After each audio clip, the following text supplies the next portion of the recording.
Ukrainian officials are moving this morning to end pro-Russian uprisings in eastern Ukraine. Armed protesters took over several government buildings. Most of the demonstrators are refusing to leave. Clarissa Ward is in London with the latest warnings for those protesters. Clarissa, good morning. Good morning. Ukraine's interior minister has issued an ultimatum to those protesters, saying that the standoff will be resolved in the next 48 hours, either through negotiations or by force. In the city of Donetsk, pro-Russian demonstrators appear to be digging in, flying Russian flags and continuing their call for a referendum on secession from Ukraine.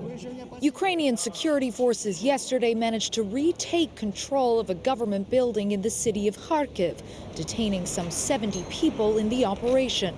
But in Luhansk, demonstrators have beefed up barricades in front of the security services building where they remain holed up.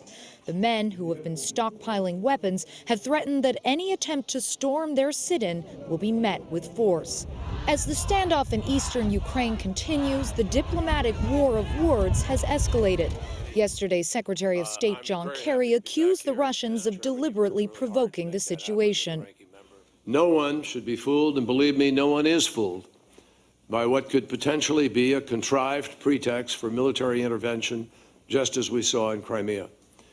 It is clear that Russian special forces and agents have been the catalyst behind the chaos of the last 24 hours. Russia fired back, claiming that 150 Americans with the private security firm Greystone were involved in operations in eastern Ukraine, disguised as soldiers from a Ukrainian special forces unit. The U.S. Embassy in Ukraine has called the Greystone allegation, quote, another piece of fiction. Secretary Kerry is scheduled to meet with senior officials from Russia, Ukraine, and the European Union next week in an effort to defuse the situation.